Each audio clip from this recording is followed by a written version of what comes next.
Brown pumping off adrenaline. I'm way too in my element. I know there's people better than, but right now who is better than? A man that's working hard as shit, trying to find a pot to piss. Showing all the ups and downs, shit is filled with awkwardness. Working on my discipline, time for me, I schedule it. Show my life unedited, I'll be doing shit I never did. Music therapeutic. What's going on, guys? Welcome back to another episode of the Extreme Lifestyle Living Podcast. Now, first and foremost, I hope you're having an absolute banger of a motherfucking day. And it's crazy. I'm really reflecting on life recently, and I feel like I do that all the time, but, I think it's healthy. Everyone that I work with or talk to, I talk about reflecting and how important it is to do it. And from a very positive standpoint, too, right? That's where it's cool to have those high standards and always be I don't want to say criticizing yourself and stuff like that, but if you can get a healthy relationship with it, you're always just reflecting, trying to grow, move things, get ahead, and, just assess things, to be honest. And, with me doing this podcast, going on 3-4 years, or I don't even know how long, but long motherfucking time, we're releasing an episode every single week. I'm just always reflecting. It's crazy because, the topic of today is something I haven't talked about in a bit, and it's something I want to start kind of getting back into, and I feel like I've go through seasons of deep mental health conversations and stuff. Then I go through other seasons of more of connection based, I would say, connection, kind of sharing more what I'm going through and, maybe more fitness related things. But mental health is anxiety, depression, all those different things. I usually go into it pretty heavy for a little bit and, I'm kind of dabbling back into it, right? So today I wanted to talk about was anxiety and how anxiety is just normal. The reason why I say anxiety is normal is because, we all deal with it to some degree. And I was actually on a phone call today with Lisa. Everybody knows Lisa now. Shout Lisa out. And how everyone in some form, in some way, in some point in their life has experienced anxiety. And you don't have to jump ahead and talk about certain things, but anxiety is literally just excitement. It's just a lot of animosity in our body's energy. And then we're just either conditioned to utilize it negatively or we're conditioned to understand it positively. And, that's why we're going to break down 3 talking points to kind of, help you manage your anxiety a little bit better. Because at the end of the day, I think anxiety is a very positive thing. I think it's something that you can learn to not only cope with, but understand from a perspective of just knowing who you are and knowing how you operate and using it as a signal and a sign for you to maybe remove certain things in areas of your life and align other things and, so forth. But the 3 talking points I want to talk about is number 1 is normalize it, without letting it define you. That's kind of what I'm saying, gain that relationship with it. Number 2 is reframe it. It's not your weakness. Like I'm saying, it's just misdirected energy. You're just not utilizing things properly. You're just conditioned or rewired differently. So we got to reframe that. And number 3 is we're going to talk a little bit of some tools that that can help you with your anxiety and anchor you when your anxiety hits, because that's the hard thing about mental health and anxiety is when it starts, what do you do? And it's crazy because, I personally have dealt with more depression than I have with anxiety. And if anything, I would probably venture to say more social anxiety than anything before. So depression, I feel like, is a little bit different. But when anxiety comes, it comes fucking hard and it's thick. It's thick. You feel it there. You're frozen in your body, and however it shows for you, you just understand when it shows, right? But the reason why point number 1 is so important, normalizing it, is that it's a natural response. It's your body's way to protect you. So to a degree, it's not wrong, and you're not wrong to feel all of this anxiety. Like we're talking about, we got to reroute that energy before you look at it. And it's a sensitivity thing, right?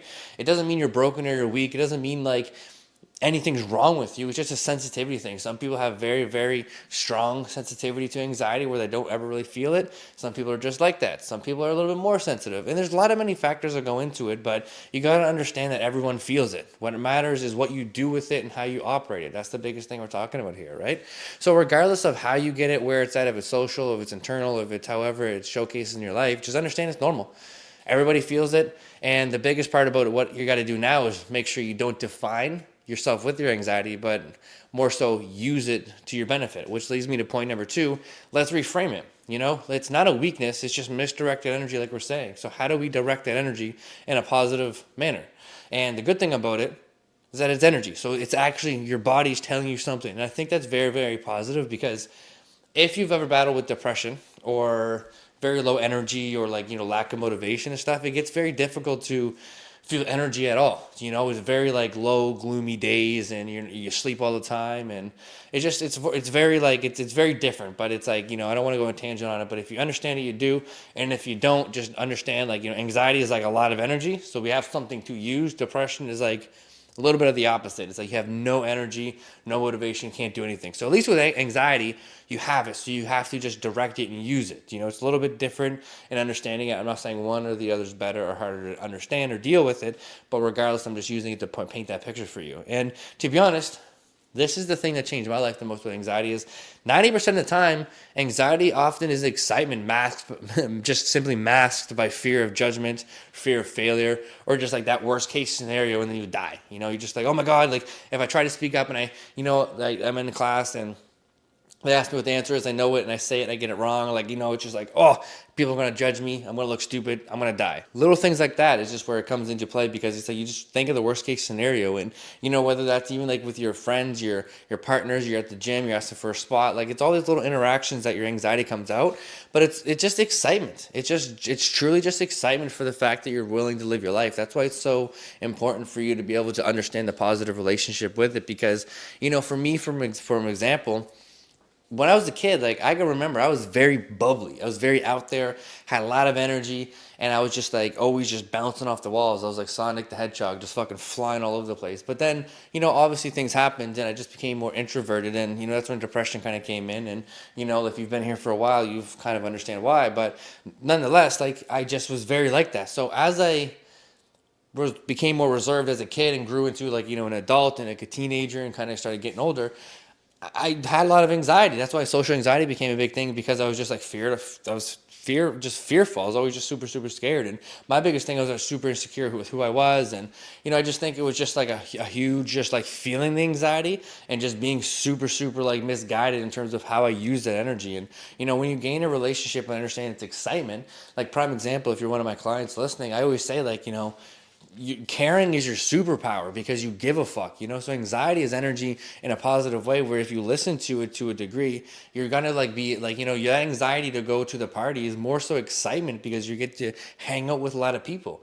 Do you know what I mean? Yeah, sure. You can worry about the little things that your anxiety comes with, like, oh, am I gonna look good? Am I gonna have a good time? Am I gonna be stupid or whatever it may be, whatever comes to mind. Like, it's still relevant, but it's like just which side of the fence are you on? And if you can really like use your reframe that energy from anxiety and like reroute it and tell yourself, okay, I'm a little bit anxious, but that just means there's animosity. I have anxiety. I'm just excited for this, And if you've ever did something crazy in your life, whether it was a crazy trip, you were like something like, I don't want to say like a bungee jumping or adrenaline driven, but for me, like I got a lot of anxiety when I left my full-time job and went to Kelowna to work on my business and figure it out. Like I got a lot of anxiety of that, but that's almost the excitement anxiety I'm talking about. Like, when you feel that anxiety of like, oh my God, like what if I fail? What if I try to tackle all my fitness goals and I fail and all these different things? Like it's that like almost like, oh my God, like what if it works out? Do you know what I mean? Like that little subtle shift at the end is like, what if it works out?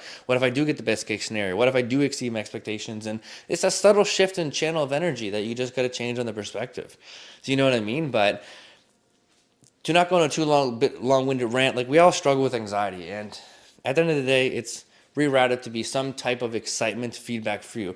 There obviously is some sprinkled negative anxiety in there, right? Like, you get anxiety from negative stuff. Like, let's say you got a bill you wasn't expecting. You're not excited for that. You know what I mean? Let's say you're struggling with health and you get anxiety from that.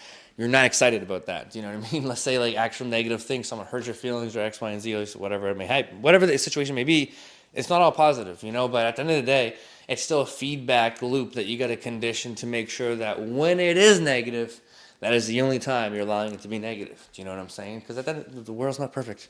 Every day's not perfect, But the last talking point, just like some tools that can help you when your anxiety hits, and it's just an anchor. When anxiety hits, everything's chaotic. I like the way I explain anxiety is like, I feel like you're falling down an elevator shaft and you like don't know what floor you're gonna hit.